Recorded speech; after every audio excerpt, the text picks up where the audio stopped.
Welcome to everyone to the National Veterans for Peace Convention, our first online convention. Here it is on August 5th at 3 in the afternoon, and we're thrilled to have with us four panelists on working for peace on the Korean Peninsula. They are all specialists in some aspect of Korea, both North and South Korea, interestingly enough. Today, they will be talking about citizen advocacy programs in the US and in South Korea and even North Korea, and putting political pressure on governments for peace on the Korean Peninsula, 70 years after the horrific 3-year Korean War that began in 1950, in which over 4 million Koreans were killed, nearly 500,000 Chinese, and 330,000 US military and military from 20 other countries.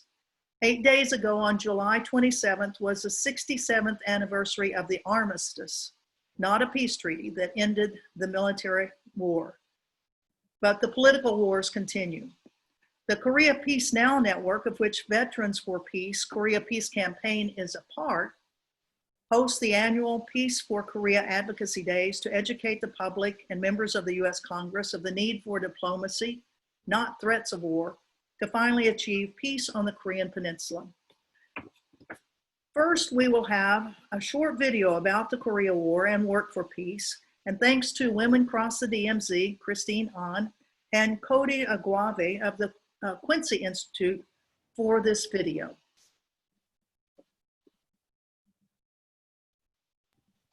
Okay, let's share the screen and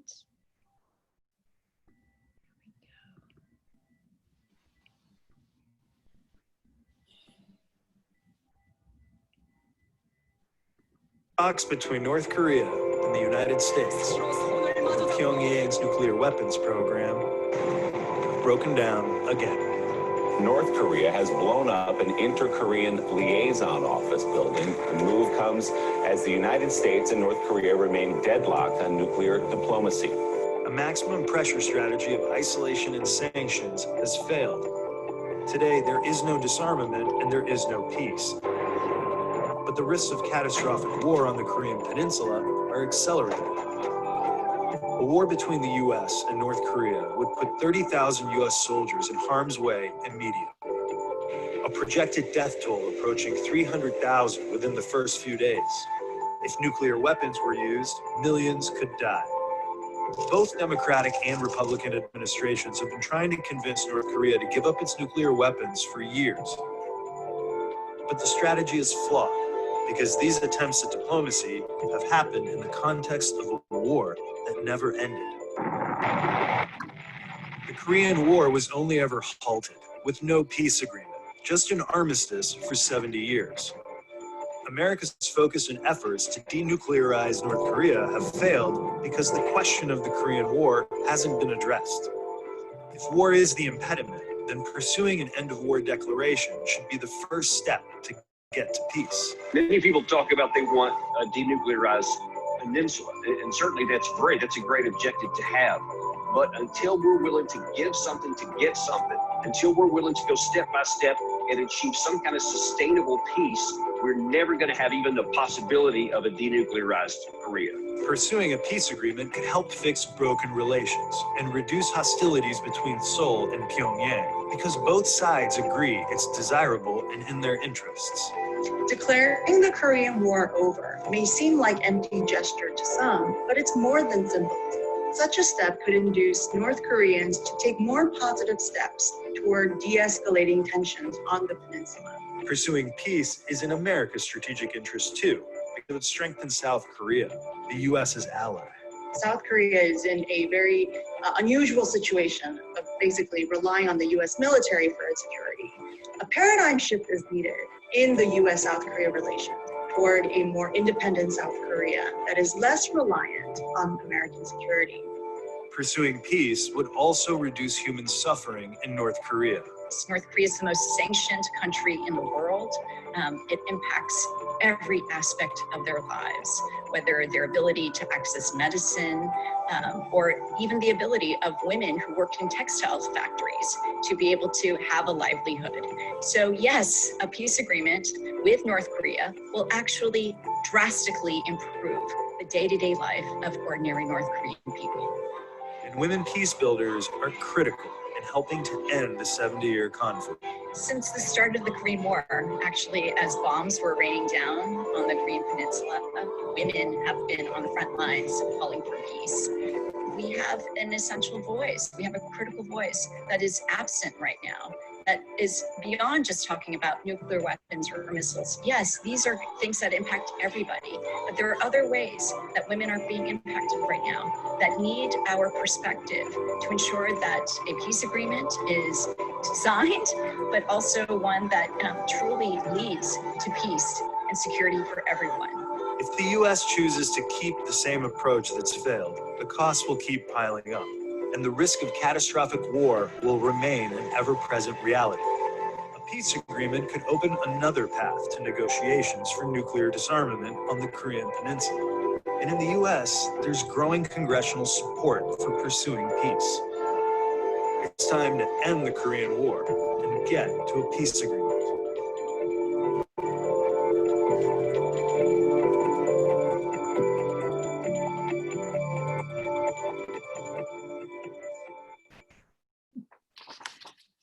Thank you, Christine, for showing us that movie, being our technical guru on the webinar. Our very first panelist will be Tim Shorrock. He's a journalist. He's an author of a very interesting book, Spies for Hire, The Secret World of Intelligence Outsourcing. He was raised in Japan and South Korea and has been working on national security issues since the 1970s. During the Vietnam War, he was active in peace and anti-war movement, and he writes frequently about the US military policies in Asia and the Korean Peninsula. He is one of the people that wrote about first the Gwangju massacre. He's written many investigative stories on issues around the world, and he's been published in The Nation and New York Times, lots and lots of outlets, and you see him frequently on a very favorite channel of ours, Democracy Now! Tim, we'd like to invite you to update us on what's happening on the Korean Peninsula, please. Okay, well, thank you, and hello to all the Vets for Peace out there, and thank you for what you do. It's really great work you all do, and I really appreciate it. I just want to, I was asked to give kind of an overview, so I thought I just would start with, COVID-19, which we're all suffering through and all dealing with, and how North and South Korea are dealing with it. It's really isolated North Korea even more than it was, because they had to move pretty quickly to seal their border, and of course 99% of their border is with China. So that had an immediate effect on the North, and apparently they've done pretty well about fighting the virus. They claim there's been no cases until just the other day, which they blame on someone sneaking in from the South. But nevertheless, it's further isolated them very, very clearly, and that can't help in terms of helping the suffering of ordinary people there because of the sanctions. South Korea is, as everybody knows, is following even from the mainstream press, has done astonishingly well in handling the coronavirus, 500 times or more better than the US has. In fact, it's become kind of a model for the US, but still, it's like everybody else, like every place else, it's taking an economic toll. But they've been able to, control it, and when there's flare-ups like there are here all the time, they're able to, take care of it right away. So that's all good. One of the things about COVID that's shed some light on the role of the U.S. military, though, is how some of the newest cases in Japan and Okinawa, and then in South Korea, are by U.S. soldiers that come over there. And they don't have to go through the normal national clearance that you do to get into another country. They just fly in these U.S. planes, and some of them have brought COVID and they've been tested positive. And this has really caused some problems. On July 4th, a bunch of Americans were walking around Busan, had this big party, no face coverings, no masks, no social distancing. And this kind of stuff has really angered people in Korea as well as in Japan. Even the Japanese government's a little bit ticked off. But it really shows the utter arrogance of the American military toward the supposed allies of the U.S. In terms of the peace process, I would say it's kind of hanging by a thread, but it's kind of a strong thread, really, because no matter what the North Korean side says in terms of they don't want to deal with Trump anymore and they don't want to talk anymore of useless negotiations, they're not setting off ICBMs or testing ICBMs or testing more sophisticated weapons. They're sticking to their freeze on these strategic weapons, and so they haven't pulled out of any kind of talks. They've been very critical, saying that basically Trump is using this to build his own political reputation and to win the election, but they're not pulling out. So that's all good. In terms of North and South, if anyone's been following what's been going on there the last month, it's been about sometime in June, after some warnings from the North Korean leadership, including Kim Jong-un's sister, Kim Yo-jong, who's become quite powerful in the Korean leadership. They were warning about one, that they were saying that Moon is just way too dependent on the U.S. and has not been able to move the U.S. off its position of lifting any kind of sanctions. And so that's the North side has been angry about that, but they've also been angry about the inability, what they claim is the inability of the South Korean government to crack down on these defectors that send balloons filled with propaganda across the border into North Korea. And I've been doing a little bit of reporting on this for News Top, this investigative company in the investigative website in South Korea. And a lot of these defector groups are funded by people in Washington. There's several organizations here in Washington that provide a lot of their money, including the National Endowment for Democracy, which is part of the U.S. government. And they fund some of the key defector groups that are doing this. So it's not entirely a problem in South Korea. It's a problem made in the USA as well. And I think that's contributing to the problem in terms of continuing the peace process there.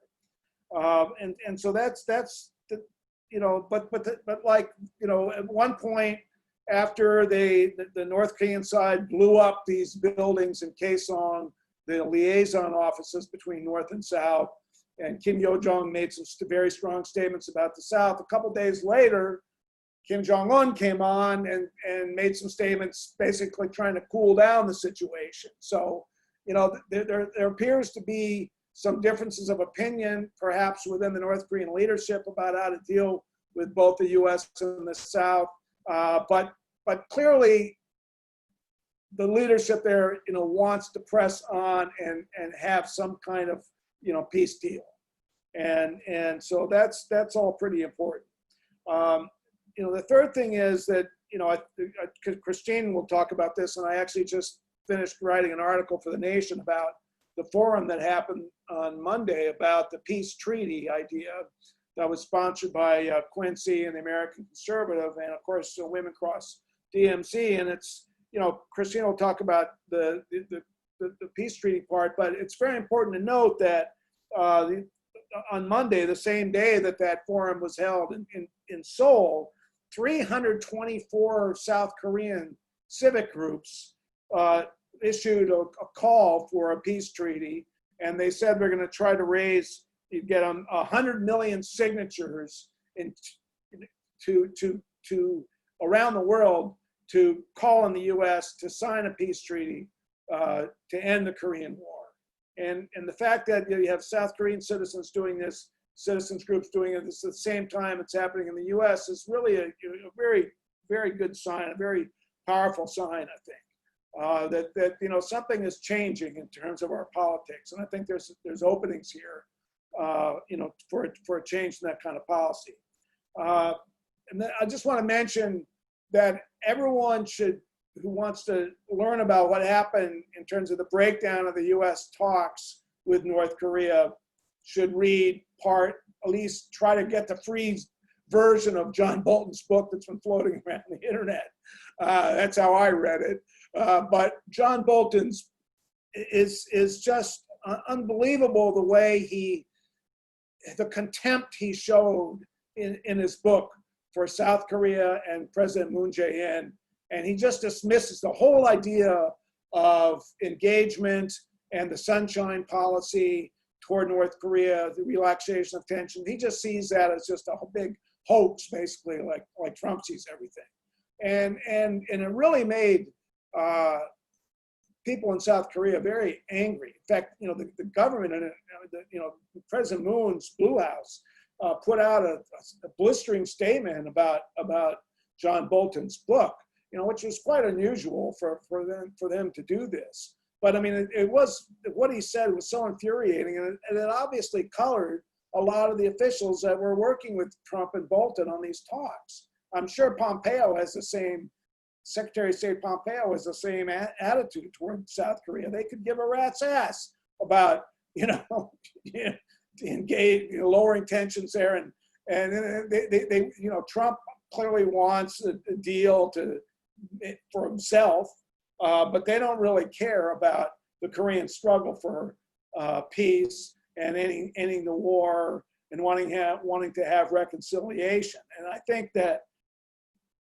finally, you know, if Joe Biden wins the presidency, you know, is there going to be a change in U.S. policy? I'm not really sure. I mean, I've seen articles, including in The Nation, where I write about Biden's, you know, foreign policy people, his team so far, and they're very, you know, a lot of it's the same people that were with Obama, and it's a bunch of hawks, and it's a bunch of neocons. And a lot of them are, you know, part of the military-industrial complex. You know, they play key roles in the military-industrial complex. You know, working for defense contractors, funding defense contractors, working for private equity funds that are involved in funding the intelligence and defense companies, and you know, a lot of, that's where Biden's people come from. And he has said, you know, that he might meet with Kim Jong-un, but he always uses the word thug when he talks about Kim, which is not a very good way to try to get negotiations going if you're going to do it. And the Democratic Party policy, you know, the policy they're putting out for the presidential election platform is pretty hawkish, and it's all about, you know, this maintaining the same kind of military structure that the U.S. has had there for years. That's part of the problem. The other day at the seminar, I was very impressed by Jessica Lee, who was talking from Quincy, you know, who was talking about the main opponent of a peace agreement in the U.S. is the military-industrial complex. You know, because keeping the war going, keeping tensions high, is great for companies like Raytheon and Lockheed Martin and you know, all these other defense and military contractors. So you know, they don't want to have peace because, you know, their whole strategy is based on, you know, maintaining this massive military structure in East Asia that's now being more and more aimed at restraining China and you know, aggressively restraining China.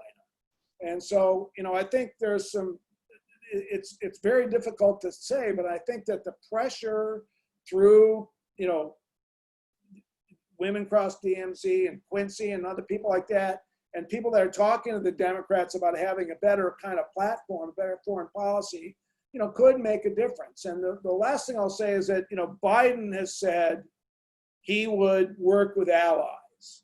And if he wants, you know, he's got a great ally in President Moon Jae-in, who's, you know, really been, you know, wanting to have an agreement, very patiently working with the US, very patiently working with North Korea. That is a situation that hopefully his advisors will say, let's take advantage of this and try to get some kind of agreement. That is, if he wins. But I think that situation now, unless the US makes a fundamental change toward its approach to North Korea and does something like, cross recognition, diplomatic recognition, liaison offices in North Korea and in Washington for the North Koreans, unless there's some fundamental shift, I don't think much is going to happen. And unfortunately, that plays a big role in what happens between North and South. So I think we're still in a situation where the pressure from citizen groups is very, very important. And I'll close right there. Well, thank you very much, Tim. Lots of food for thought, and certainly we're hoping for changes in so much of our national security network with the election coming up. But if indeed Biden is elected, then putting that pressure on him is really, really important to move on to try to find a way through to a peace accord, at least. Next we have, as our panelist, Christine Ahn. Christine is the founder and executive director of Women Cross the DMZ, a global movement of women mobilizing to end the Korean War, reunite families, and ensure women's leadership in peace building. In 2015, she led 30 international women peacemakers from 15 countries, and I was one of them. Thank you, Christine, for organizing that. Across the De-Militarized Zone. Yeah, and Tim was there on the other side of it to greet us. Taking women peacemakers from 15 countries across the DMZ from North Korea to South Korea. We walked with 10,000 Korean women on both sides of the DMZ and held women's peace symposia in Pyongyang and Seoul, where we discussed the impact of the unresolved war on women's lives.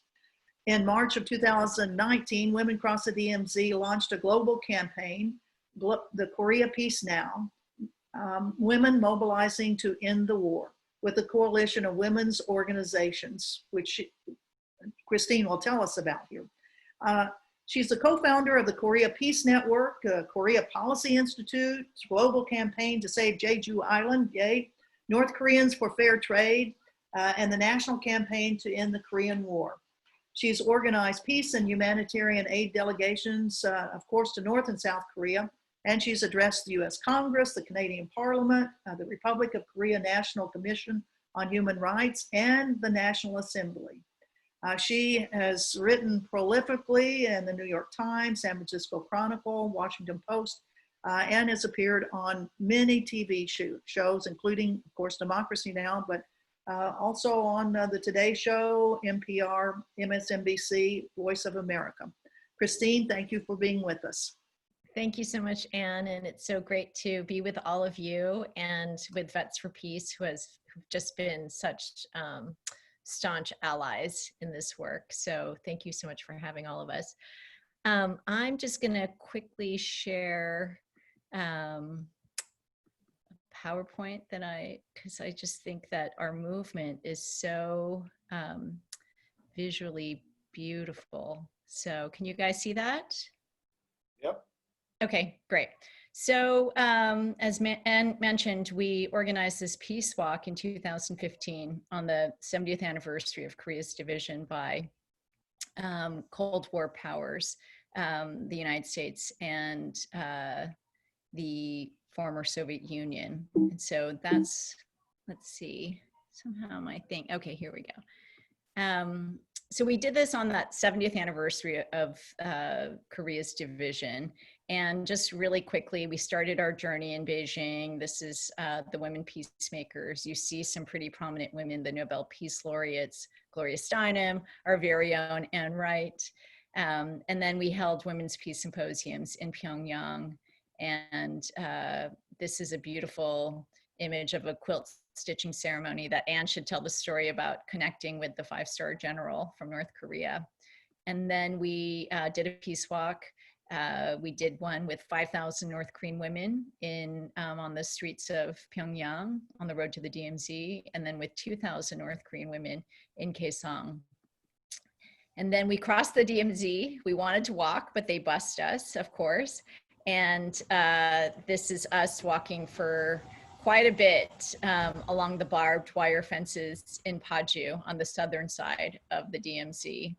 And we held a women's peace symposium at the Seoul City Hall, which was actually very controversial at the time. So we have been really pushing for women's inclusion in peace processes, because we know that when women are involved in peace processes, it actually leads to an agreement. And if women are involved in the drafting of that agreement, it's 35% more likely to last 15 years or longer. And there's now actually 10 Security Council resolutions, and this is the set, about women and peace and security. And this is the 20th anniversary of UN Security Council Resolution 1325 about mandating women's inclusion in all levels of the peace process. And even the US, President Trump probably unknowingly signed this Women, Peace and Security Act of 2017, but it was, pretty bipartisan and broad in its support. So now we say it's time to take these agreements off paper and put them into action. So on that note, in 2019, 4 women's organizations, Women Cross DMZ, the Nobel Women's Initiative, Korean Women's Movement for Peace, a coalition of South Korean women's groups, and WILF organized and launched this campaign, Korea Peace Now. And our goals are, we want to see a formal end to the Korean War. We want to see a peace process. We want to see women's inclusion at all levels, both at the government, both at the civil society level. We want to see tangible demilitarization, including the reduction of US troops and denuclearization. We want to see the lifting of sanctions against North Korea. And we want to see a national conversation shifting from focus on militarization to addressing real human and ecological, sustainability. So it seems like the pandemic is providing quite a golden opportunity for us to push that new framework. And so we launched this campaign. We did it in DC, we did it in New York at the UN, in Ottawa, Canada, in Seoul, South Korea. And we brought a delegation of South Korean parliamentarians to actually meet with US Congresswomen.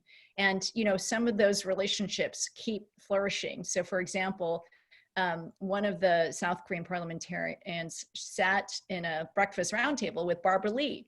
And they both sat across the table from each other and both realized that both of their fathers had fought and served in the Korean War, and what it meant for them now to be in these positions as lawmakers to help bring a formal closure to that war.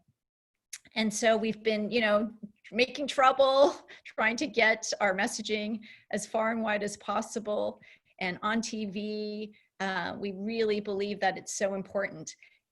And then we've been meeting with senior officials. So we have, Dan is in the picture on the left, and I know Anne went to go meet Matthew Pottinger, who was the National Security Council Advisor for Asia, Stephen Beacon, who's now the Deputy Secretary of State, Moon Chung-in, who is the senior envoy on North Korea. And last December, I went to Cambodia to meet Mr. Oh Ryong-il, who is the head of the National Peace Committee. Liz Bernstein and I did that because Americans are banned from traveling to North Korea. And we believe it's so important to bring women together. So we, have led delegations to South Korea to support the peace process. We've tried to bring North and South Korean women together. We finally succeeded at a Beijing roundtable in December 2018, where we brought women from North Korea, South Korea, China, Russia, Japan, and the United States to talk about how women will end the war.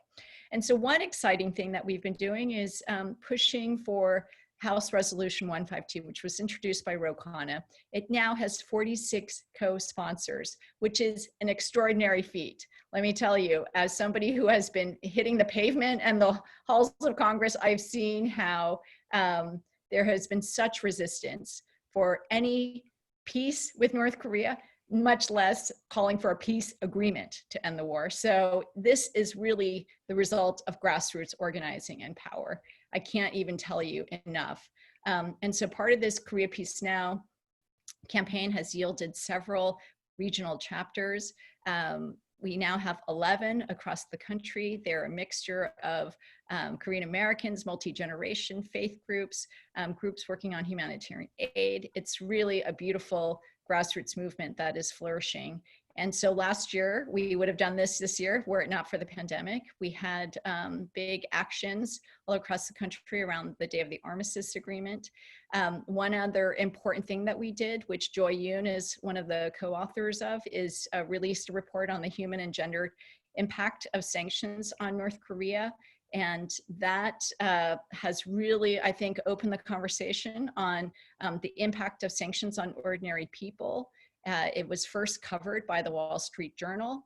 And I think it's an important contribution that sanctions have been a key obstacle in the peace process between the US and North Korea. And we have to show that they are not working and achieving the aim of denuclearization, and they are not, and they are harming the most innocent people in North Korea. I'm gonna quickly wrap up, but I think one thing that's been really amazing on this journey, in 2015, as we were crossing the DMZ, a key argument made by detractors of ours, you know, they called us handmaidens, they used all sorts of things. It was very gendered, I would say. You know, we were apologists for North Korea, and they said we didn't care about the human rights of North Korean people. And I think it's just an extraordinary shift in perspective, where you now have the UN Special Rapporteur on North Korea human rights release a report at the Human Rights Council where he says that actually peace is beneficial to human rights, and that there should be a peace declaration regardless of denuclearization. And in his report, I had to pull this up, he says, you know, he's been meeting with Women Cross DMZ, and you should see the last line, governments should hear the message from this movement. So I feel very redemptive about, and so I'm just gonna quickly wrap up. Tim kind of mentioned some of this, but I think for me, as somebody that is so steeped in this movement, it's been extraordinary to see that actually, I think an architecture has been built where transnational peace movements are really coming together to kind of weave this really tight bond to really push for an end to the Korean War. And so just really quickly, Tim mentioned the 324 civil society groups that launched this campaign for 1 million signatures. They want to see a peace treaty by 2023. And, you know, we held this transpartisan roundtable where we brought the Quincy Institute, the American Conservative, and brought, you know, experts from across the political spectrum, all kind of having consensus about the need for a peace agreement, need for peace to end the Korean War. Danny Davis was one of the experts. He's a Lieutenant Army Colonel who served in Korea. And he basically said, this is a waste of US tax dollars, and this is just keeping war on the table. We need a peace agreement to change the relationship with North Korea, and the US should take the lead as the more powerful country. Dan can maybe talk about this more, but the Korea Peace Network, the Korea Peace Now campaign, and another peace treaty network, 3 major grassroots networks, are now really in serious discussions to figure out how to coordinate better. So that is really exciting. And then just the last few points I want to make is that South Korea, Moon Jae-in, the president, appointed the first ambassador of gender equality, whose mandate includes women, peace, and security. I bring this up because in the research that I've been doing about women's involvement, inclusion, and peace processes, there's a very important nexus that takes place. If you look at other peace processes, whether it's in Colombia or in the Philippines, where women peace builders, the civil society activists, are having some kind of I don't know, liaising with women negotiators. And I think it's so fascinating that North Korea, you have two major women that are involved in the peace process. You have Kim Yo-jong, and you have Kim Jong-un's sister, and you also have Madam Choi Son-hee, who is the foreign minister who has been interfacing with the Americans. And then in South Korea, you have Ambassador Kang Kyung-hwa, and now you have this ambassador of gender equality who has a direct line with the South Korean women's peace movements. Our biggest obstacle is obviously the United States. In the Trump administration, there is one woman, Allison Hooker, who is from NSC, is not accessible to civil society at all. But who knows with the next administration? But I think that's a very important point to make, is that we are going to keep pushing, and we hope that some kind of nexus will be made, because it has yielded a peace agreement in those various countries, but also gender protections for women in those peace agreements. And then last 2 points. One is about the 46th co-sponsor. This is fascinating. Brad Sherman, who is from the LA area, he's on the House Foreign Affairs Committee. He's a very mainstream Democrat. And for him to have had his positions on North Korea have been very reactionary. It's been very Cold War, like most of the Democratic Party. And he recently co-sponsored House Resolution 152. I think that signals a major shift in what we hope if there is a Biden administration. And then lastly, we are in a historic moment in this country.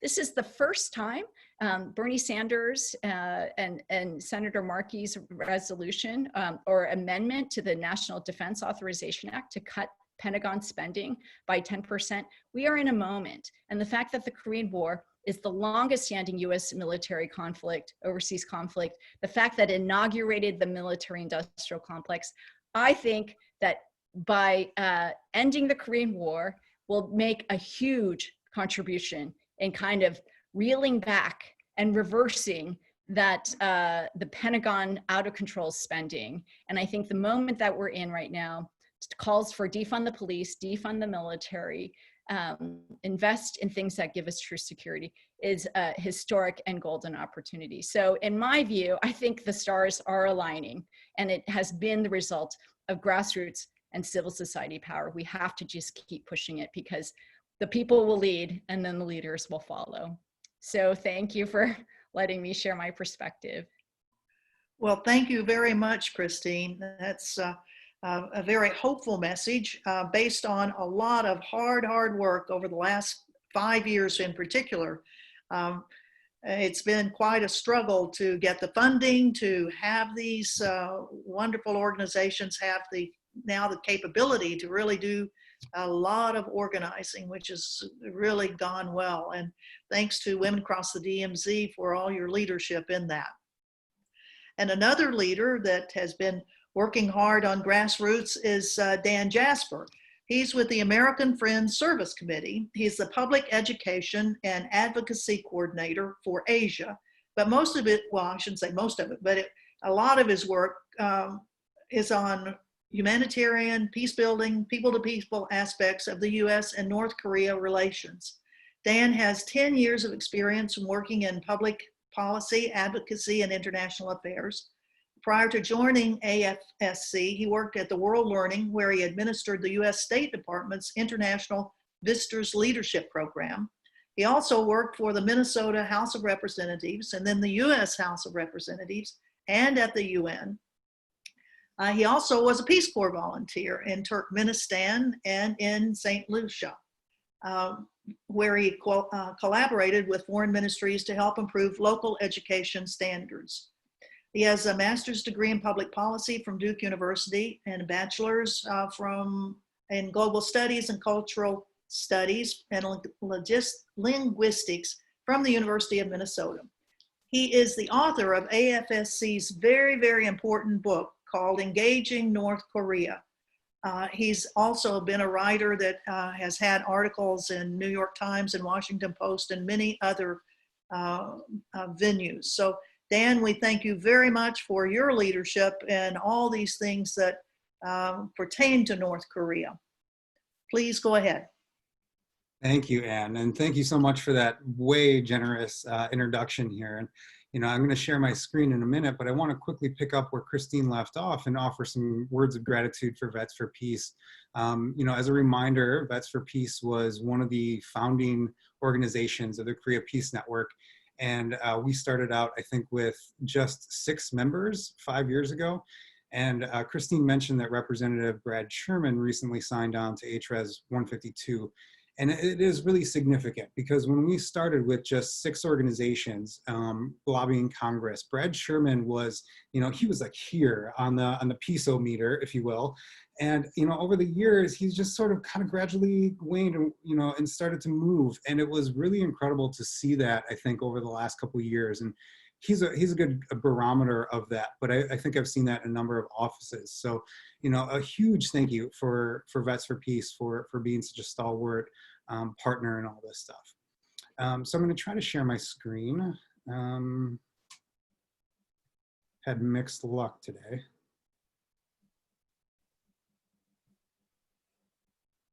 Okay, can you all see that? Okay. Yes, we can. Great. Wonderful. Okay, so, it looks a little messed up here, but I think that's okay.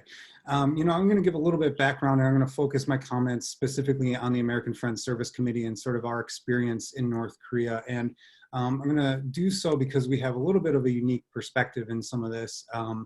We do have an agricultural assistance project in North Korea, but we have a very long history working on Korea in general. For those of you who aren't familiar with the American Friends Service Committee, it's a Quaker organization. It was started in World War I, and it was a way for Quakers to serve their communities without using violence. And after World War I, the organization continued and started all sorts of programs throughout the United States, but also throughout the world. And when, I think in 1953, pretty much as soon as the armistice was signed, there was a call by the United Nations for organizations to provide relief efforts. And AFSC was one of the first organizations in the door in South Korea, providing some relief and reconstruction aid. And you can see here on the way left over here, there's a picture, a black and white picture. I believe her name is Patty Hunt. She was one of the first AFSC volunteers in Korea.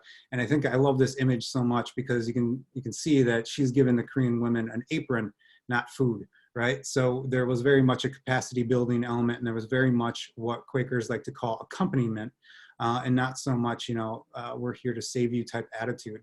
And that's something that we really try to keep in the forefront of our minds as we do this work.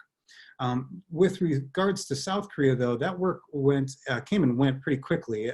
We were only there for about 5 years because the UN only asked for 5 years of help. And so when they no longer really needed our assistance, we left, but we stayed engaged in the region, and we stayed engaged mainly in Japan, helping with some reconstruction efforts there. But staff members were intensely, or I should say acutely aware of the fact that Korea was never really settled, and that the United States really had a huge part in all of that. And so staff members tried persistently, I think for a number of years, almost a decade, I want to say, throughout the 70s, to try to enter the North, DPRK, in order to just build a little bit of understanding and to start to build some bridges between US civil society and North Koreans. And they were finally allowed to enter in 1980. And so that made AFSC actually the first US NGO to enter North Korea. And it really kicked off a really amazing partnership. And throughout the 80s and early 90s, AFSC had what was basically an exchange program. We would send staff over there, and then we would bring North Koreans to the United States. And you can see this middle picture here of North Koreans standing in front of the Liberty Bell, which I believe, I just think this is such an awesome picture. And it's used to be kind of commonplace for these exchanges to carry on. But I would say around 2015 or so, exchanges with North Koreans pretty much stopped. And that was before the travel ban. So it was sort of a slow death to exchanges, and it's pretty sad.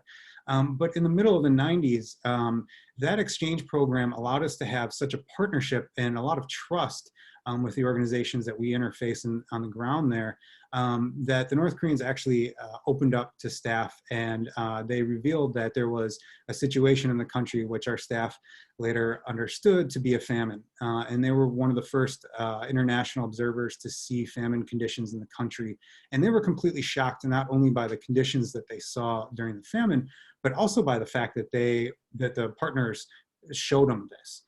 They thought that was such a sort of a vulnerable moment. And they saw that as such a barometer for trust that they really wanted to sort of latch onto this program and make sure it didn't die. And so, you know, after, of course, they saw that they started gathering funds for aid efforts.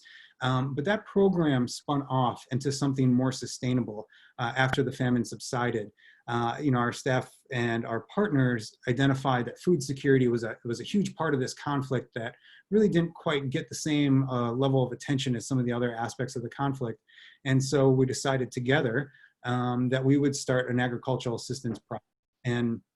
And this is the project that we have today. And you can see that there's a picture here of us standing in the rice fields up in the upper right here. And I always tell people this is the most dangerous part of us going to North Korea is when we go out into the rice fields and we have to stand on these mud brick or mud walls. Every once in a while, somebody will fall in. But you know, the way that we operate now is we work with 4 cooperative farms, which feed about 12,000 people in all. And we also have several pilot projects that extend our aid to about 72,000 more families. So it's 84,000 people altogether that our programs impact, and our budget is very minuscule. We don't really have a ton of resources to put towards this, but we've worked so effectively with our partners because we listen to them and we trust that they know what they need. And that's kind of where we're at today.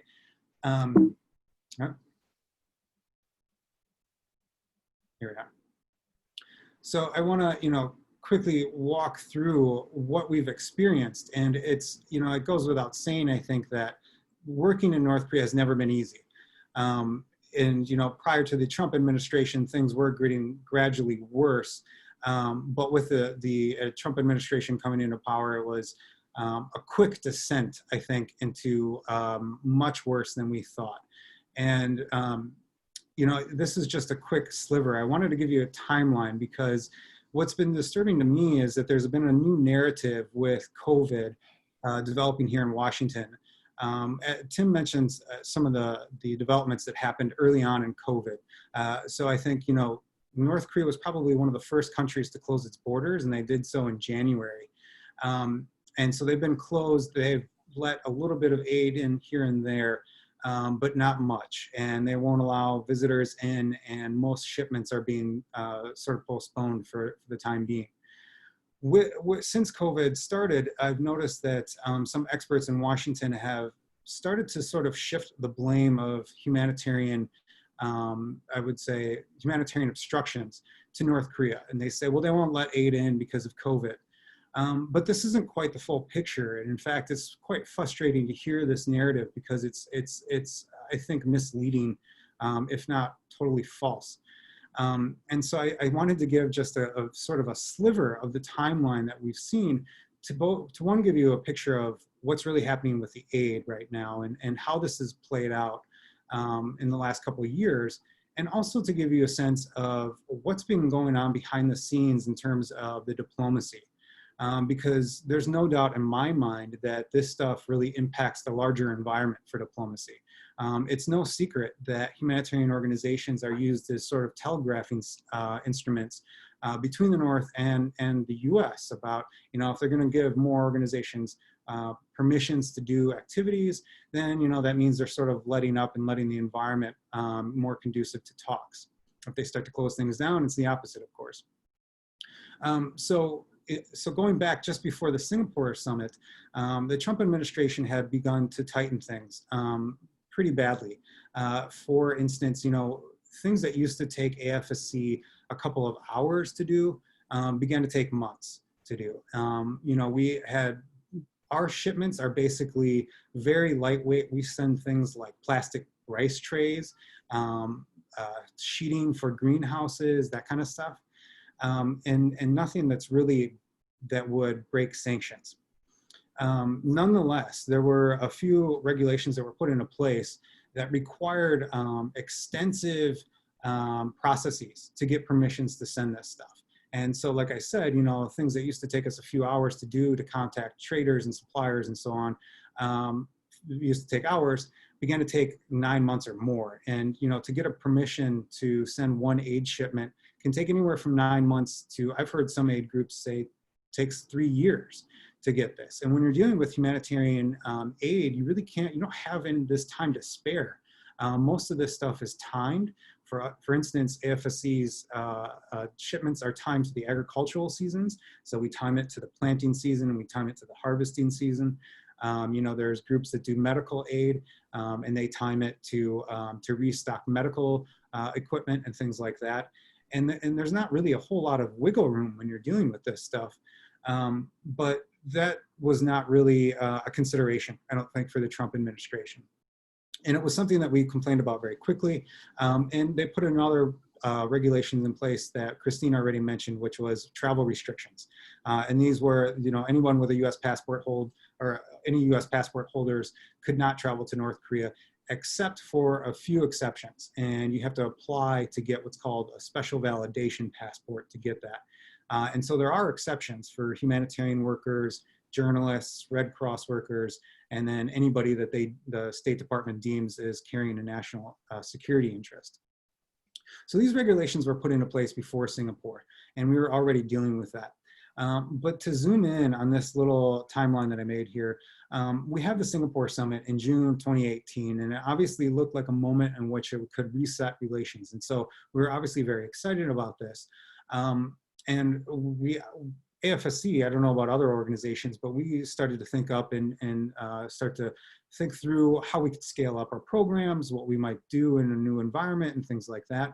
But not much after the Singapore summit, I mean, weeks after it, we started to realize within the humanitarian community, which isn't very big, that people were being denied permissions for travel.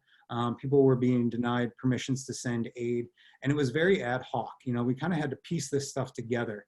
And then it didn't take long for us to basically put it together that everybody was being denied. And we kept confronting the State Department about this.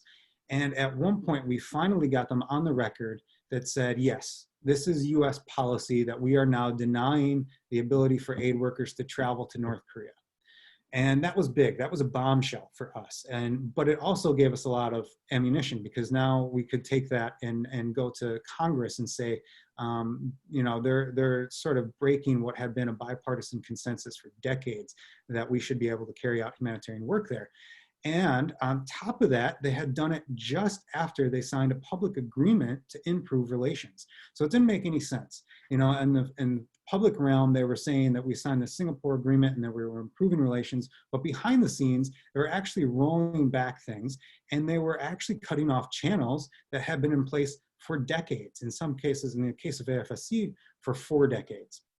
And so it was clearly sending the wrong signals to the North Koreans, and it was impacting parts of the negotiation that we had to piece together for the State Department. We said, well, you know why they're sort of stalling on some of this stuff, right? It's because you're telegraphing to them that you're not really sincere about some of these agreements that you're making.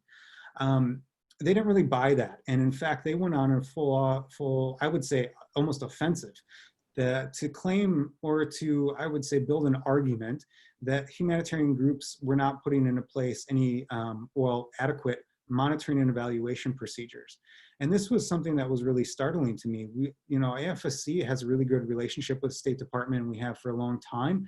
And we have never, we've had conversations around monitoring and evaluation, but before this had been put into place, nobody had asked us, what are your procedures, what's gone right and what's gone wrong. It felt very much like a retroactive justification for what they had put into place.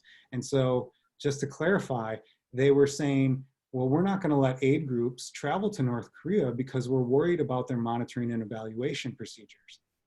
Now, that doesn't make much sense. If you're worried about our monitoring and evaluation, we need to go there in order to make sure that our aid is getting to where it needs to go. And that's probably, one of the biggest aspects of our M&E program is to go and get eyes on the ground. So it didn't really add up.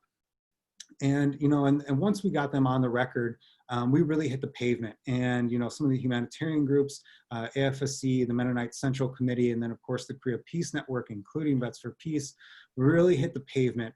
And we knocked on everybody's door in Congress. We talked to anybody who would listen, and we really made a stink about this. And it made a huge difference. This was grassroots pressure, and we actually had a State Department official tell us point blank. He said, "You know what? You guys are David, we are Goliath. Every once in a while, you'll grab a stone, and sometimes you'll make contact." And this was one of those points. But you'll see that from this image here in the winter of 2018, when the Foreign Policy ran this article that said the U.S. to ease limits on humanitarian aid to North Korea. For one, the image makes it look like the U.S. and North Korea came to an agreement to roll back or to ease limits. And the article puts it in really framing almost in terms like the administration had done so graciously, sort of, as benevolence, almost as an act of benevolence. Which was really confusing to us because in fact, that wasn't really the case. They had done so because there was immense congressional pressure, which had come from grassroots pressure in turn. So it's really quite a remarkable moment. And I don't think the narrative of humanitarian aid is really, I don't think it's really clarified in Washington, D.C. about this timeline. And you'll see that in the spring of 2019, the headline here is the humanitarian groups say sanctions impede aid to North Koreans. So it looks like nothing's really changed. And I mean, in some ways that's kind of true, but I think what's happened is that the administration has opened up the aperture just enough to let humanitarian groups travel there, to let a little bit of aid get in so that there's not much of a stink and we can't really get Congress on our side to push further. But the fact remains that it's incredibly difficult for us to get aid to North Korea. It's still very difficult for us to travel there.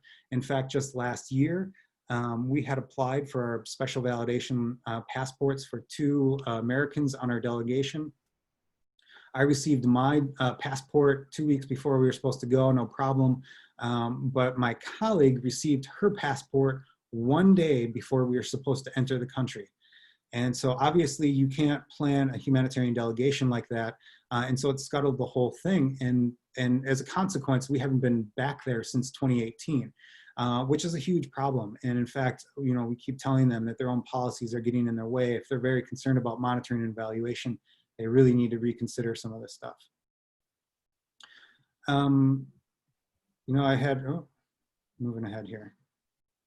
So I had inserted a interim slide here, but it looks like it's missing now. But I'll just quickly mention that, throughout this entire period, what's now public is the fact that the American Friends Service Committee was being investigated by the Treasury Department for its operations in North Korea. This was completely startling to us.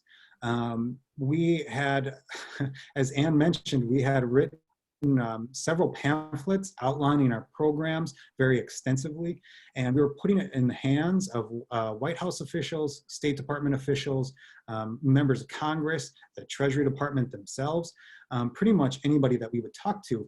And not only were we saying this is what we're doing, we were saying this is what the US government should be doing. And so we were advocating to scale up our programs. And so when we had found out that we had been under investigation, we were completely baffled. We were so transparent in our minds. We had been not only just transparent, what you would expect from humanitarian organizations, but we had actually been advocating for our programs, which most humanitarian organizations are very hesitant to do, given the environments that they work in. The investigation has since been settled in a relatively amicable way, I guess. We weren't penalized for it or anything like that. But the whole thing was very startling, and it sent shockwaves to humanitarian groups for the fact that the Treasury Department was using resources to go after pittance for sending essentially plastic sheeting for greenhouses to North Korea for humanitarian programs. So this goes to show you about where sort of sanctions enforcement is sometimes. It doesn't seem to be where the popular narrative really is. I want to quickly also mention 3 other programs that AFSC really supports and tries to advocate for there in the humanitarian sphere. And I think a lot of you all will appreciate this.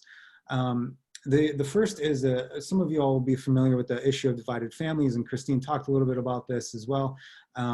This is one of the reasons that our staff members cited for going into North Korea in the first place, to try to build bridges for not only the divided North and South Koreans, but also for the Korean Americans who remain divided as well.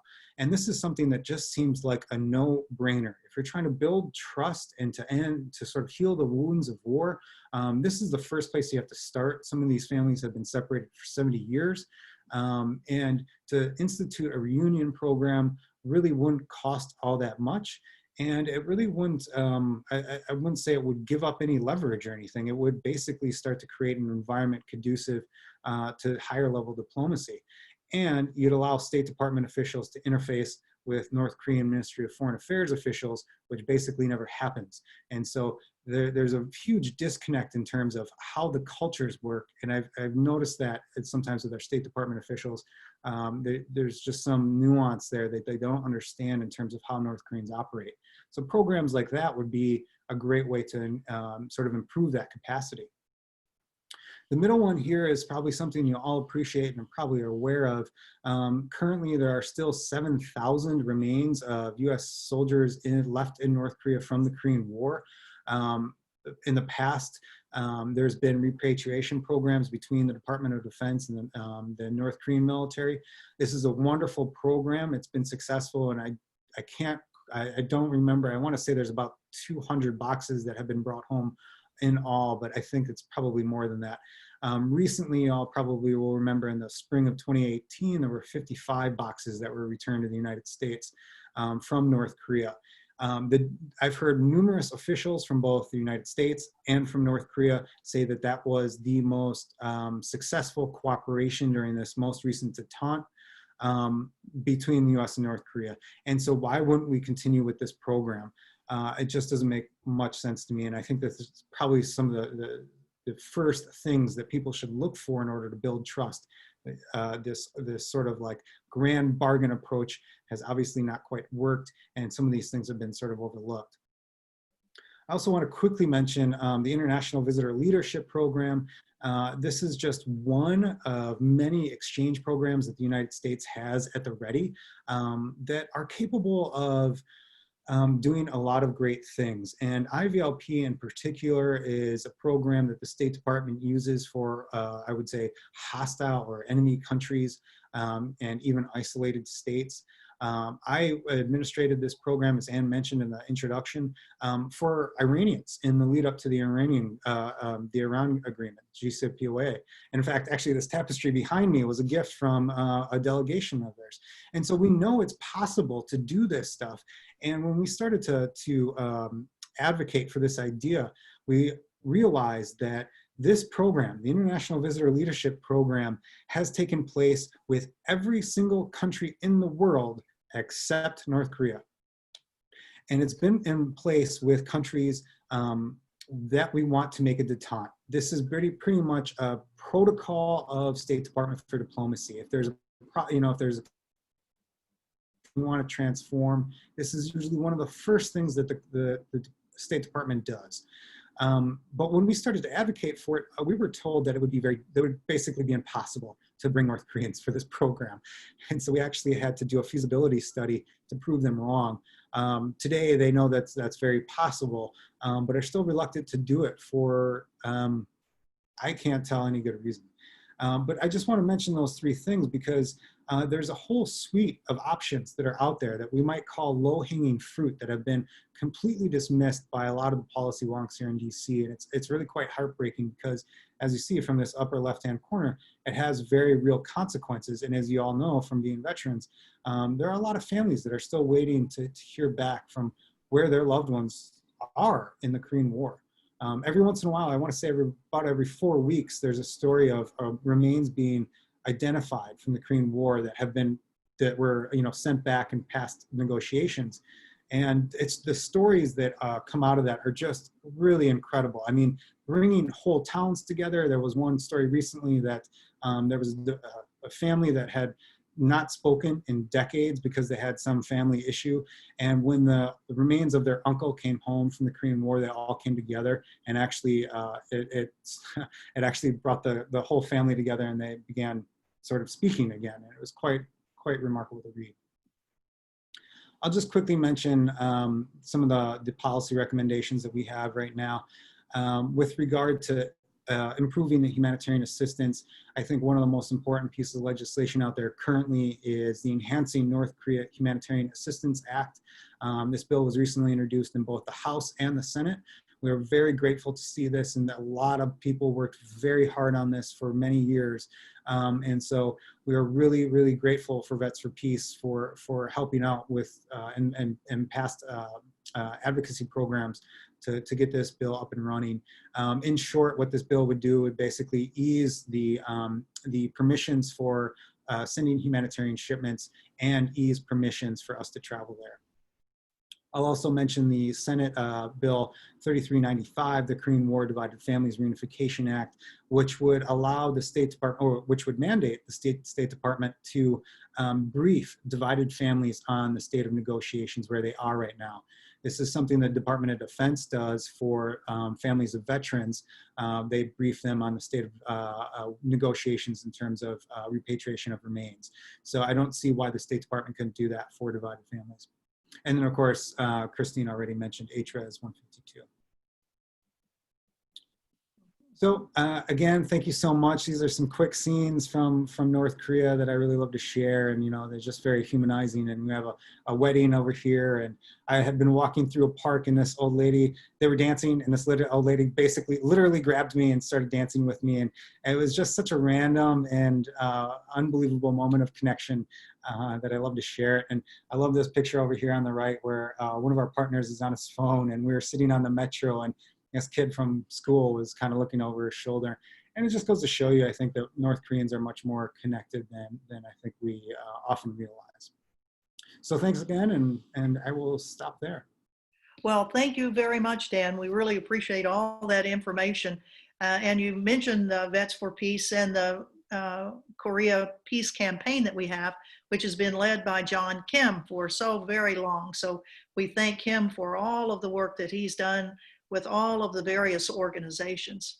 And as you ended your presentation with pictures of North Korea, our final panelist knows more about North Korea than any of us, because she and her family have lived in North Korea for 10 years. Joy Yoon and her family, her husband, a medical doctor, and her 5 kids are part of just a very few number of American families that have ever lived inside North Korea.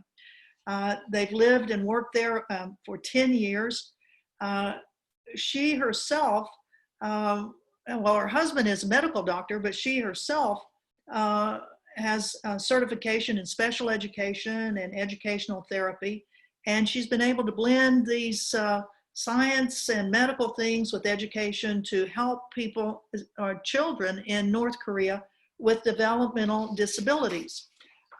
She initiated the very first educational therapy program for children with cerebral palsy, autism, and learning disabilities in North Korea through the nonprofit that she and her husband work with, the Ignis community. And they were asked by the government of North Korea to create the Pyongyang Spine Rehabilitation Center, the first specialty center of its kind that trains doctors in a graduate program while treating children with developmental disabilities. Joy has written a wonderful book called Discovering Joy, 10 Years in North Korea. It came out in 2018. And I happened to read it the night before I met her, which was in Dallas, Texas last year, or maybe just the year before, through a combination of the South Korean women parliamentarians coming to Washington and many of us going with them to meet various representatives. And I went with the group that went to meet Bernice Johnson, Congresswoman from Texas, from Dallas, who then got in touch with us to say she has a peace symposium every year in Dallas. And I was honored to be able to go to that. And here I met Joy Yoon, who had lived in North Korea for 10 years. And we are so thrilled, Joy, that you have written your book that tells so much. I know it's been a challenge with your family being back in the US for a while, and now you're in South Korea. So we have somebody from South Korea right here on our presentation, and we're really thrilled and look forward to your information about what is going on in North Korea and your work there. Please. Well, thank you so much, Anne, for that generous introduction. And it is such an honor for me to be able to share with Veterans for Peace. I am so respectful of all the work that they do, and each one of your organizations have done. Women Cross the DMZ and Dan Jasper's been very instrumental in protecting humanitarian work in North Korea. So there's just so much I can say about each one of you. So it's a privilege for me to be here with you today. Let me see if I can share my presentation, and we'll get started. Are you seeing anything? Yes, we are. Mm-hmm. Great. Yes. I think for me, I am not in the political scene. I am a humble humanitarian worker, and I've been living in North Korea for over 10 years. Unfortunately, as you have already heard, I've had to leave North Korea, both our family and about 200 US citizens had to leave North Korea as a result of the US travel restriction, travel ban that came out on September 1st of 2017. So since then, we have been in the same boat as everyone else, having to apply for special validation passports to be able to continue our humanitarian work in North Korea. But what I really want to do today is give a human face to the people of North Korea. I think what happens is a lot of times we dehumanize North Korea, and we dehumanize people all around the world based on our political preferences, based on our political objectives. And so it's important for us to remember that people are people everywhere, and North Koreans are just like you and me. Our organization that my husband and I co-founded, known as Ignis Community, is actually an international organization, although we're quite small. We have a group, these are just the field workers ourselves, those who live on the border and inside North Korea, typically, but it's an international group from all over the world, many people in different parts of Asia, such as China, South Koreans working along the border with us, the Filipinos, Mongolians, people from Singapore, and now we have a medical professional from Brazil also on our team working with us in Pyongyang. So just to give you an idea that it's not just the United States, even though we are based in the United States, we also have people all around the world working with us through our small organization. We began working in North Korea through medical work. As Anne shared, my husband is a rehabilitation doctor. And so doors started to open for us through our predecessor to go in and provide medicine and provide medical care, especially in the remote rural areas in North Korea. We started working in what's known as the Free Economic Zone in Rason, which is two main cities combined, Rajin and Sonbong, and the surrounding villages. And there, initially, normally foreigners are not able to treat local patients, but right off the bat, my husband was given the opportunity to start treating local patients. And as a result, doors started to open for us. And so not only were we providing medical care and medicine to rural clinics in the area, but doors started to open for us to do other humanitarian work, especially for children in North Korea. So currently you'll see in this northeast region of North Korea, where China and Russia and North Korea meet, we were able to begin about 16 kindergartens and daycare centers to support food for the young children of North Korea, as well as begin about 6 rural clinics in remote fishing and farming villages. And so you can see here how our work has spanned across the different area of that free economic zone. But not only from, even though we started in humanitarian work, we were also giving opportunities to develop social entrepreneurship in North Korea. And this was primarily through a shoe manufacturing company. This shoe company was one of the first of its kind in that region. What's so great about that Northeast region is that it is open to social entrepreneurships and businesses from outside coming in to help develop the economy of North Korea. And we took advantage of this because my father-in-law actually is a shoe manufacturer for over 30 years. So he had experience making shoes. And so when we started providing humanitarian assistance to the Northeast region, my father-in-law said, well, is there anything I can do? And as he started to come in and discuss with North Korean counterparts the potential of creating a shoe manufacturing company, they jumped on the chance because they had no such manufacturing company in their country. They were relying much upon imports from China.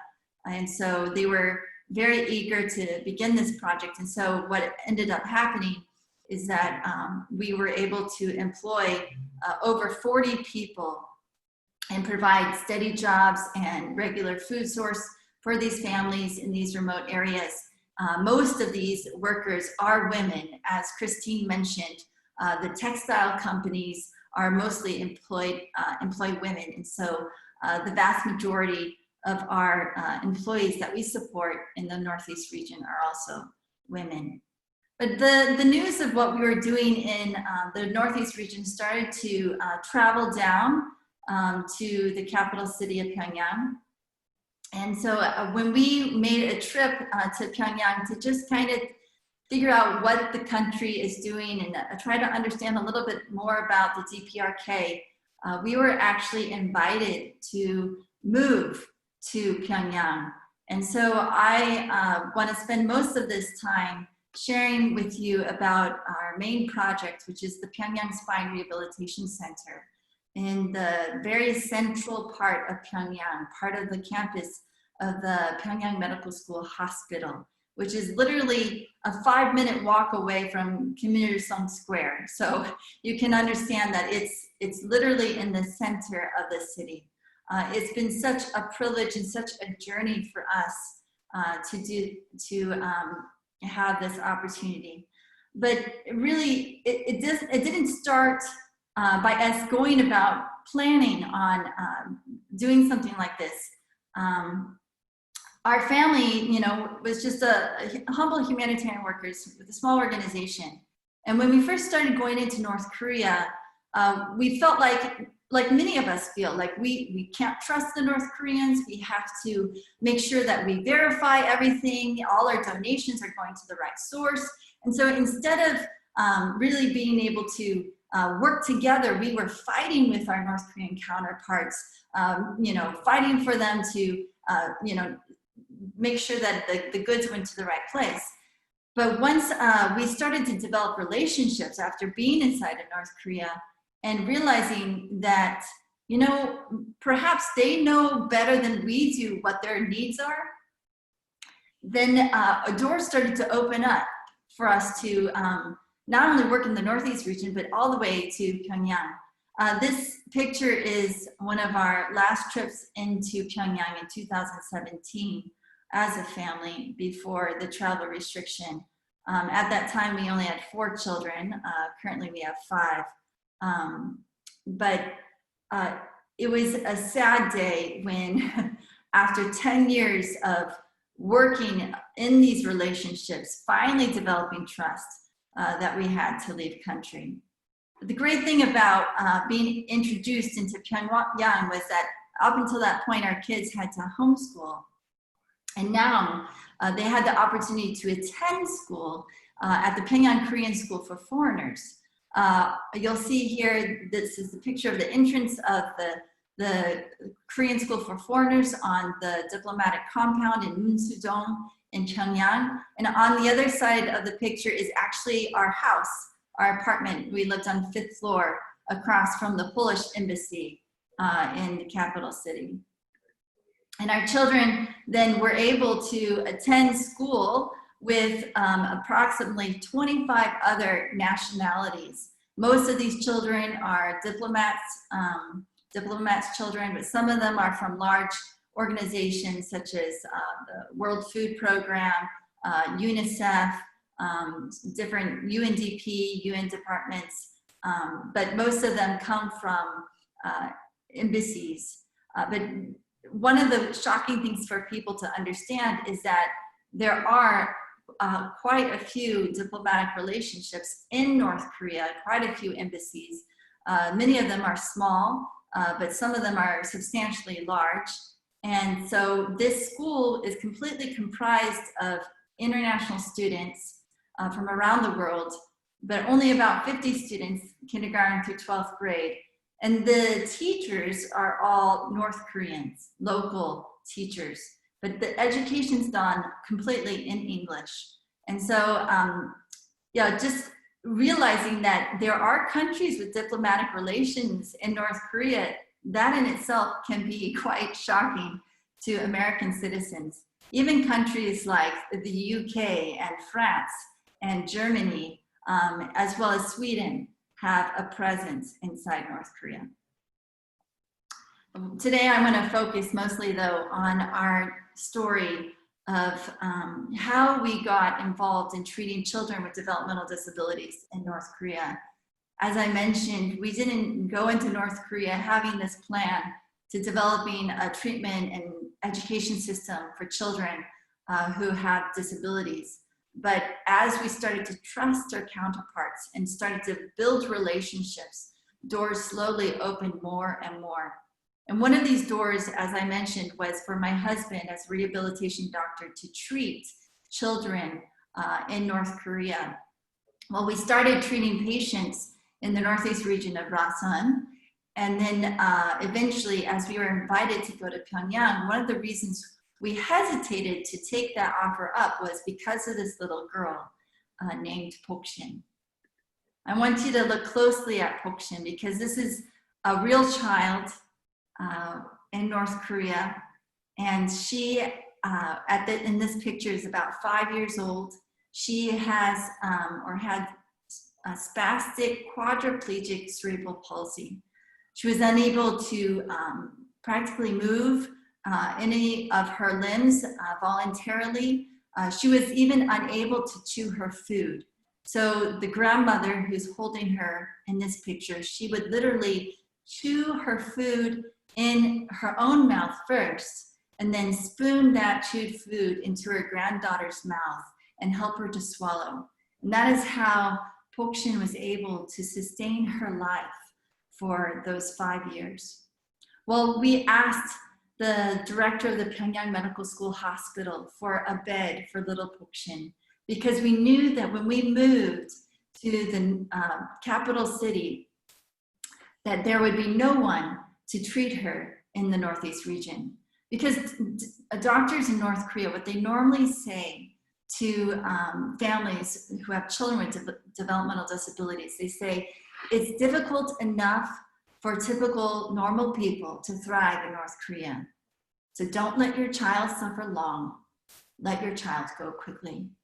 And this is not something harsh. It is actually said out of compassion because everyone in North Korea is expected to participate in physical labor.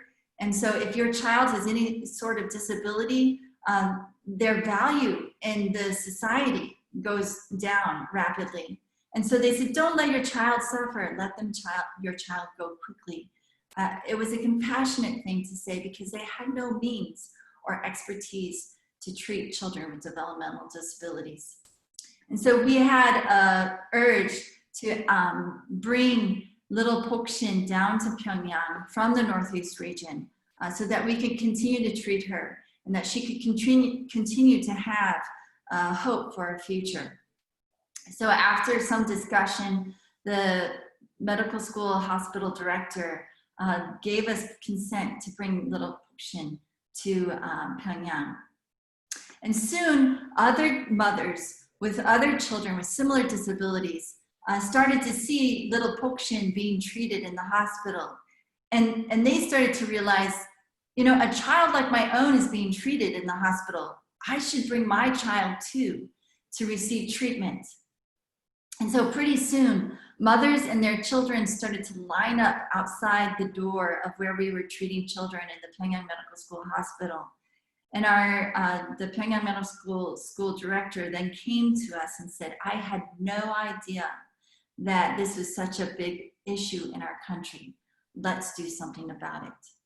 And so we started to develop for the first time in the nation an official treatment program for children with cerebral palsy and other developmental disabilities, as children from all around the nation, not just from the capital city, but from all different provinces, started to travel to Pyongyang for treatment in developmental disabilities.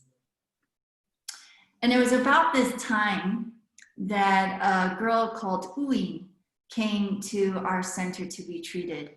Now, Uin at that time was 10 years old, and she also had spastic quadriplegic cerebral palsy, but her condition was a little bit less severe. She had more function in her limbs, but she had no coordination in that movement. And so Uin was unable to sit up at the time on her own or even walk.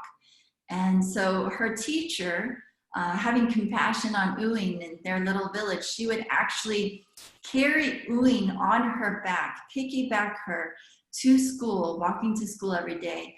And she would place her in a chair at school and literally wrap her to the chair with a piece of rope, just so that Uin could sit into class and listen to lectures. Well, Uin came to our hospital to be treated, and she was one of our first patients. And it took quite a long time, as it does for all children with these kind of developmental disabilities. But Uin was treated for 11 months in our hospital. And when she was discharged, she was able to walk outside the hospital. And today, Uin is attending school and doing quite well in her classes. And the great thing about this story is not that just Uin's life was transformed from being able to have mobility, but it gave her a complete hope for her future and for her education. When Uin first came to us, we asked her, Uin, what is your dream? And she said, my dream is to walk to school with other children my age. Well, as she was walking outside the hospital, and in fact, the North Korean broadcasting company came and even broadcasted her discharge. We asked Uin again, we said, Uin, now what is your dream? And she said, my dream, looking straight at us, is to grow up and become a doctor like you so that I can treat patients like me. And that was a complete transformation from a child who had absolutely no future to a child now having a purpose for her life and knowing that she can make a difference for other children like her. There wasn't a dry tear in the place. Let me tell you, it was an incredible moment to witness in North Korea. Now that children are being treated in the hospital, one of the things that I started noticing as an educator was that many of these children, as Uin, had never had the opportunity to attend school properly. And so we had children who were 10, 16, sometimes even in their young adults in their 20s, come to us with developmental disabilities who had never attended school or very limited they received an education. And so they had never learned to read and write. As an educator, I started advocating for their education in North Korea. And as a result, we were able to begin the first educational therapy and special education department within our treatment program to teach children the basics of just reading and writing in their own language. It's quite ironic, but as a white American, I started to teach North Korean children how to read and write their own language. It was nothing short of a miracle. And so you can see this picture here. I'm actually giving an English lesson here, but there's now laughter where there once were tears in this room. And then on top of that, we also had a partnering physical therapist who was also trained in DIR floor time therapy, which is specific for therapy with children with autism. And so we began to not only work with children with cerebral palsy, but also children who have autism. And as you may know, autism is even more abundant worldwide. About 1% of all children are autistic. And so she was starting to develop a therapy program for children with autism. As you see in this picture, this boy is about 9 years old. He had never spoken before. He's nonverbal. But as she was doing therapy with him, playing with him, he said his first word in his life with this young lady in our therapy center. So now we're developing Pyongyang Spine Rehabilitation Center for both pediatric patients and other spine patients in the Pyongyang Medical School Hospital campus, as I shared. Thankfully, even though it took us about 3 years to receive all of our licenses, Ignis community has received OFAC U.S. Treasury license for this project, as well as multiple commerce license to ship medical equipment to the DPRK. And we have been fortunate enough to receive special validation passports from time to time. Our last trip inside North Korea was in December of 2019, right before COVID hit. And so now the interior of the hospital is complete, as well as the exterior, and we have shipments in progress. We already have the first installment of our shipment of medical equipment that's already been received in Pyongyang, and we're in the process of shipping our second medical shipment into the country. But the real focus of what we do is not just treating patients, but of course training doctors. Because it's only so good if we have to be there to treat the patients because we have the expertise. But if we train the doctors to be able to treat patients themselves, then this will really make an impact on the population in North Korea. And so we have 2 graduate specialties, one in pediatric, one just regular spine rehabilitation. These 2 specialties that we're developing with medical school graduates, training them in rehabilitation medicine. And we have, amazingly, we've been able to develop a contract with the Ministry of Public Health to develop these specialties in all 10 medical schools in North Korea, that's in all of the provinces of North Korea, as well as developing these pediatric rehabilitation programs in all of the provincial children's hospitals of North Korea. So doors have just completely opened to us for the entire nation, for every single province. And even though we're starting with the capital city of Pyongyang, the intention is to go into the entire nation. So as I mentioned, we've already begun pediatric rehabilitation centers in 3 provincial hospitals in Pyongyang Namdo, which is in Cheongsong, just north of Pyongyang, and then in Nampo Children's Hospital, which is on the east coast in North Korea, and finally in Gangwon-do, which is in Wonsan. The city of Wonsan is on the, I'm sorry, Wonsan's on the east coast, Nampo's on the west coast. I always get this confused.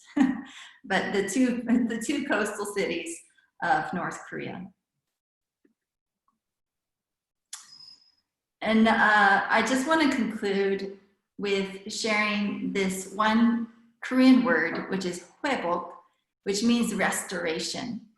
And in order for us, when we're looking at the Korean Peninsula, I think all of us have this heart to bring about restoration between the two countries, North and South Korea, but restoration with relationships with the United States, restoration of common people in North Korea, protecting their human rights, giving them a quality of life, providing the humanitarian assistance that they need. What we need is restoration.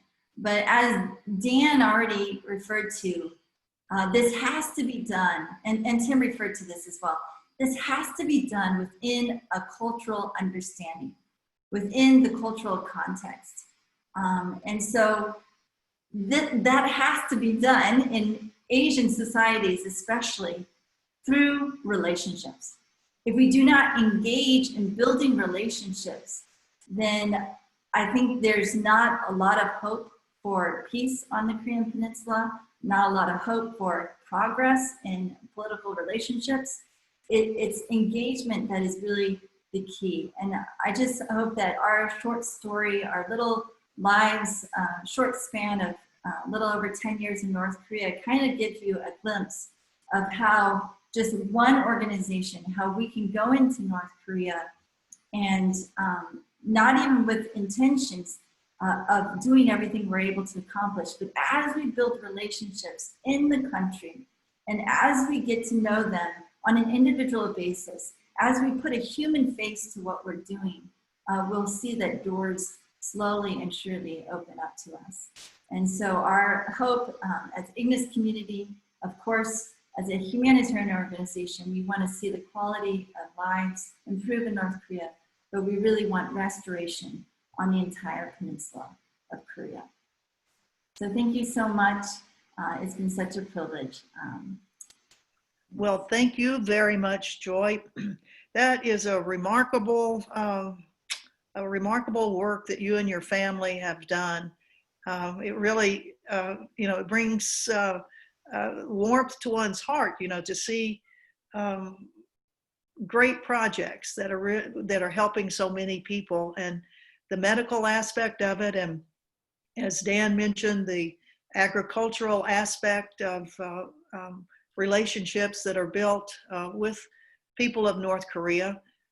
You mentioned, most Americans probably don't realize there are diplomatic missions in North Korea, that the rest of the world has actually recognized North Korea. The United States is really the outlier, where we do not have diplomatic relations, and we put such constrictions on people like yourself and Dan and Christine from going in, and Tim, to go in and have the relationships that really will blossom and will help the whole community, the whole U.S. community, say to our government, listen, you can't treat people like we've been treating them. That you can't keep sanctions on North Korea. You can't keep sanctions on Cuba. You can't keep all of these deadly sanctions on all of these countries. There are human beings that live there. And I think all of you all in your great presentations today have brought to us a much better understanding of the people of North Korea. I want to thank you all on behalf of Veterans for Peace for your time. We will be showing this, as I mentioned, on August 5th from 3 to 4:30 p.m. And we hope that if any of the four of you all are available at that time, that I'm sure we'll have some questions from our folks that are tuning in. If not, we will forward them to you, and hopefully we can have another session with them. So I want to thank you on behalf of Veterans for Peace for all of the work that you do for peace around the world, but particularly peace on the Korean Peninsula.